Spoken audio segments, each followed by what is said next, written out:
The role of women in the politics of modern Nigeria cannot be viewed or understood in isolation to the history of women and power in Africa.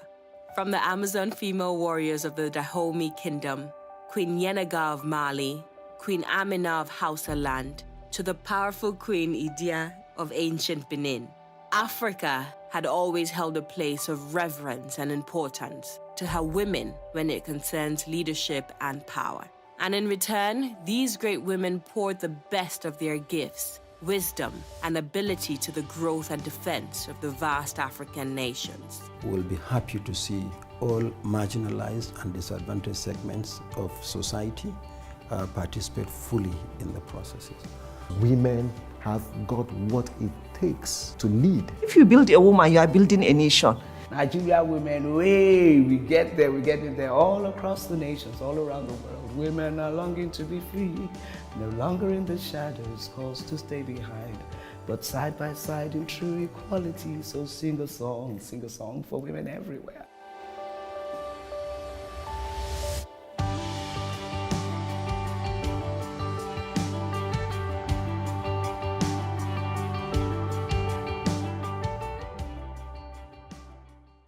Since those historic times, however, much of the world today has democratized its process of governance and power, along with most parts of Africa.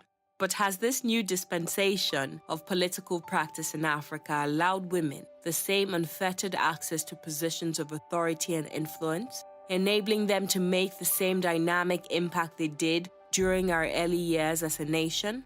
Over the last 4 years, I've had the opportunity to talk with dozens of decision makers and ask the tough questions about the choices these leaders have to make. As we approach the 2019 general elections, the public needs to have more clarity in the electoral process and the importance of equal participation of both sexes in all aspects of life as a key principle of democracy. Empirical evidence have shown that women in position of responsibility exhibit passion and hard work in executing those duties. Women today in our society, despite the social-cultural demand on them to nurture, raise, and maintain their families and homes, are able to do that efficiently and still build worthwhile careers for themselves in virtually every industrial sector in Nigeria, including politics. In recent years, most especially, there has been a significant increase in the political interest on the part of Nigerian women. There is increase in women's registration with political parties. More women are desirous of holding political offices with every passing election. But why is this clear increase of political interest not matching in terms of women who attain political office in Nigeria? The challenge facing women's participation in the electoral process in Nigeria are many. You find out that gender equality and women participation in elections are key indicators of democracy. And the Constitution has guaranteed free association, free participation of women in politics. But because of the barriers women face, many women are not at the table. And some of these barriers are cultural. You know, the culture, the African culture of a woman should be seen and not heard, let alone coming out to campaign. The other day I was in a cab and we were discussing politics, and the man happened to tell me that he would never allow his wife to participate in the politics, that the woman's life starts and ends in the kitchen, and it's not supposed to be so. So I think the major thing is discrimination. We are actually a country that don't prioritize women participation, and we must accept it, and that's our reality. But that's a reality that we must fix. As a society, we lose the opportunity to harness the potentials and the value that women bring to the table, because women have got what it takes to lead. They've got the potential. And so when we don't give them the space, we lose the opportunity. And tell me, all the institutions that men have led, how have they turned out? But go and check institutions where women have actually led. If we've got an inclusive process that makes it possible for women who have competence, who have character, who have capacity to emerge, we will, to a large extent, guarantee good governance. Because when women are in the policy front, if women are in leadership position, they perform. They provide the necessary leadership that Nigeria needs in our society. If we view women as being equal to us, then we will know that there are things we men have to even learn from women, which they are even better off if given the chance to express themselves. Young women like Blessing Omaku, who is a lawyer, writer, and activist, are very passionate about the inclusion of women in the governance of Nigeria and the electoral process itself. When it comes to women's rights in Nigeria, I think we're really behind as far as progress on the continent. We call Nigeria the giant of Africa, but how can we be the giant of Africa when women, who are half of our population, are so behind? You have 109 senators and only 7 are women. Human rights, they're very connected. So the minute that you begin to violate one right, you violate another. When you violate someone's right, for example, to education, you violate their right to employment. You violate their rights to alleviating poverty. So there's so many different rights that are interconnected. The Aba Women's Riot of 1929 resonates till date as an example of women who were fed up with the injustice of the system and decided to take a stand. But how is it that we have fallen so far from our place of great influence, from our days of leading armies and establishing kingdoms, to a time where we now have to fight to be granted a seat at the table, to partake in decisions that affect our lives? The present National Assembly in Nigeria has an appalling low average in terms of women who are both in the Senate and in the House of Representatives. In Nigeria, you cannot contest election as an independent candidate, and it means you have to, run an election using a platform. The political parties are a huge barrier, considering that in almost all the political parties in Nigeria, I'm picking my words, and that's why I'm saying almost. But if you leave me, I'll tell you there's no political party in Nigeria that has a good internal party democracy, and that affects women. So most times the men choose, the women leaders, and at the same time, they don't, look at capacity, they don't look at, other things. And I see it as just picking women who will not be able to excel, so that they won't feel challenged. The lack of strong internal democracy within the parties is not the only obstacle to women's participation and inclusion in governance. In the course of our journeys, we went to Zamfara State, where we met with Dr. Asmau Maikudi, the INEC resident electoral commissioner, who had more to say on some of these other challenges facing women. The other challenges are man-made, in the sense that, sometimes the times that the men fix for meetings, political party meetings, are in ungodly, in quotation mark, hours, late into the night, when they know that the women will not ordinarily be outside. And then they make, and even the volatile nature of politics in Nigeria, sometimes it can get to be a little bit violent. Our dialogue with INEC National Electoral Commissioner Amina Zakari shed more light on the challenges of enabling laws and a lack of economic capacity and funding on the part of women seeking to run for office in Nigeria. Well, the greatest challenge facing women in the electoral process is the lack of enabling laws to ensure women participation. Some countries have laws that ensure women participation, but Nigeria, unfortunately, doesn't have the enabling laws. So that is the beginning of the problem. The other challenge is financial. They are less financially robust than their male counterparts, so they don't have access to the huge amount of funds required for running an election.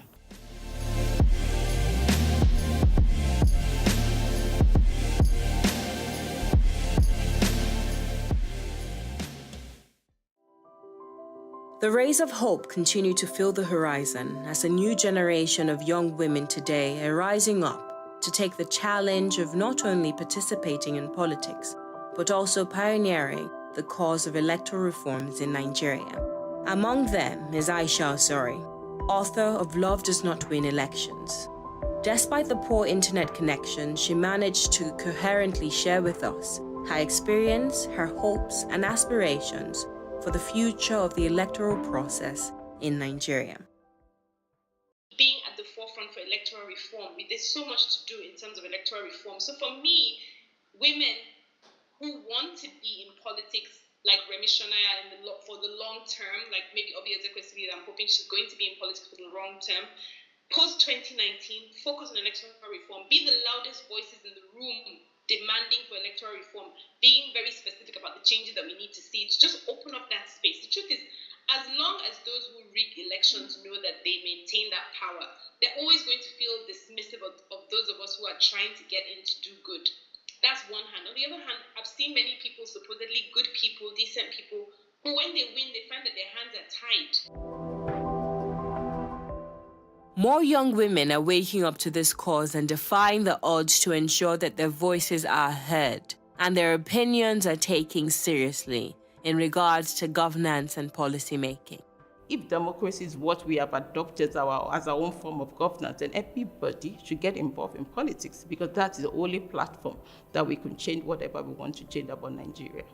I decided to go into politics to represent the young women who are in politics, because checking the statistics of women who are in governance, we don't have any young woman that is less under 35 or 38, which is a major challenge for us, especially for young women. So I want to bridge the gap in bringing about more other young women into politics so that we can grow and sustain whatever development we want to achieve. The women are not there. So getting more young women in it, we'll have a longer time to get, to close the gender gap in decision-making platform. So we need more young women to get into politics so that we can close the gender gap.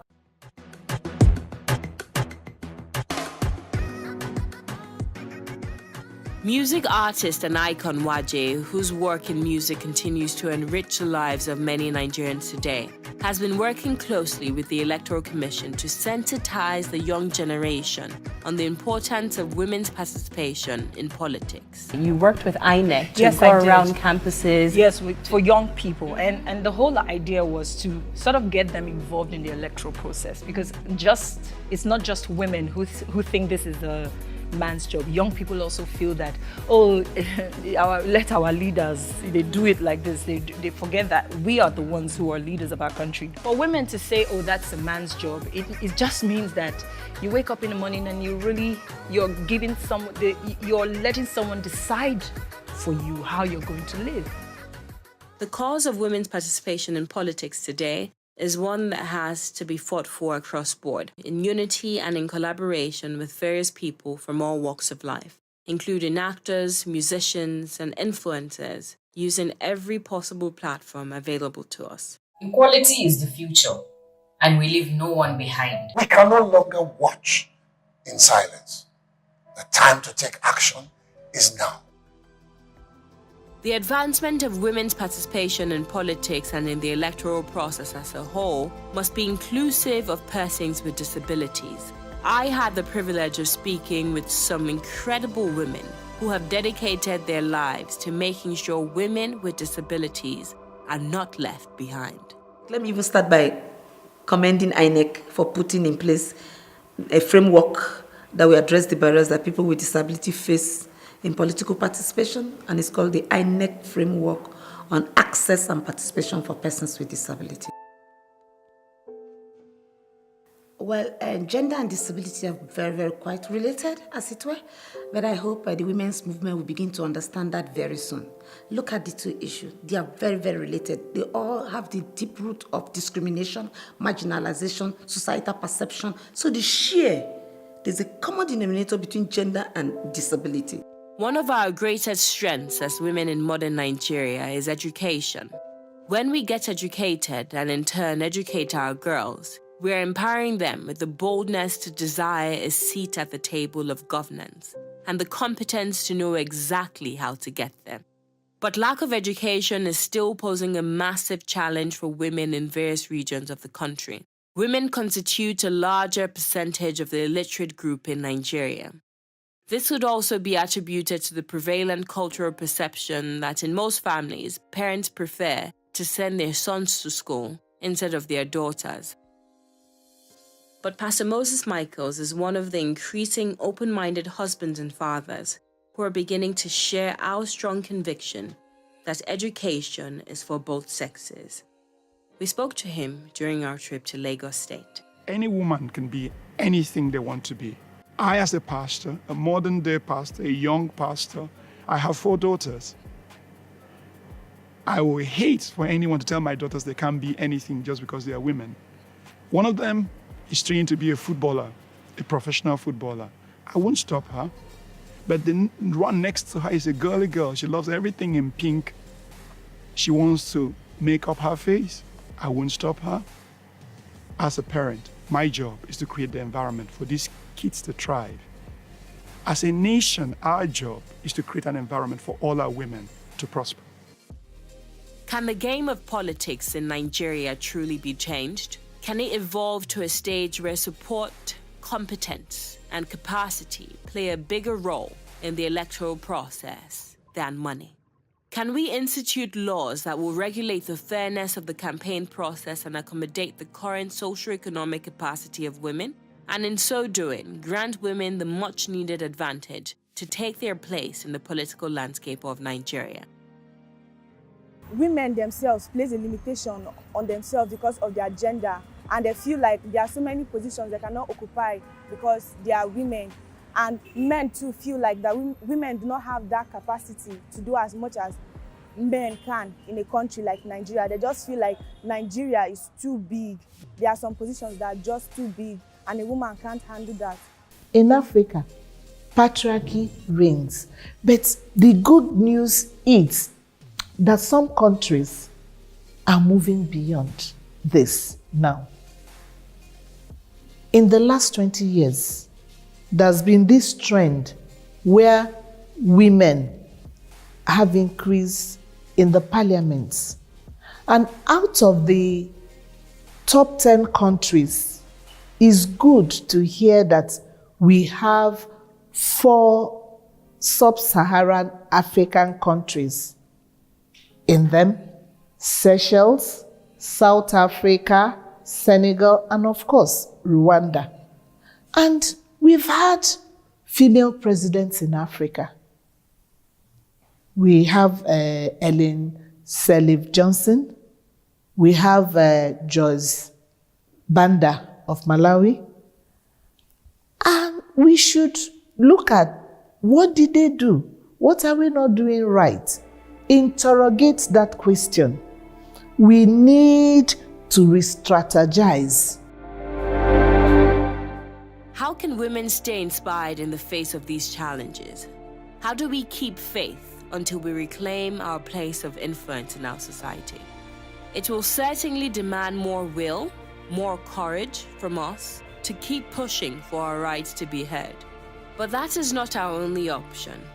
It will take a unified and defiant conviction from all of us to actually see it through. It is only by taking leadership positions that can institute reforms in favor of women before we begin to make our voices heard and make a way for the voices of the coming generation. Nigerian women must also strive to assert themselves from home by fighting discriminatory and sexist practice. We have a lot of, like my staff, my PA, and all the women that I meet here in INEC. I'm an advocate of encouraging women, especially the younger women. And I tell them that it all starts by how you look, how you present yourself every day, but also you must believe in yourself.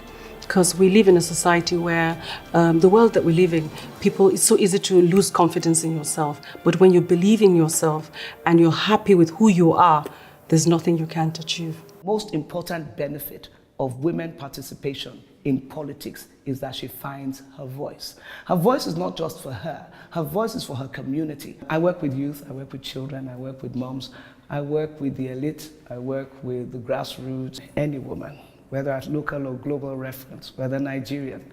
However spaced you are internationally, corporately, entrepreneurially, grassroots, you are born politician when you are born woman.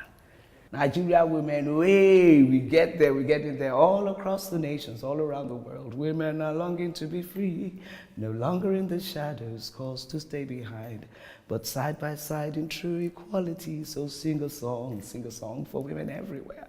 Let it ring around the world and never, never cease. Sing a song for women everywhere. Equality, development, and peace. And that is a power of the political woman in any time, history, contemporary, or the future. There's, however, a growing coalition of individuals, women from the civil society organizations, international NGOs coming together to change things for women in Nigeria. There are continuous workshops and awareness schemes being conducted to sensitize both men and women on this issue, on the potential inherent in the Nigerian women and the value of their contribution to politics and governance.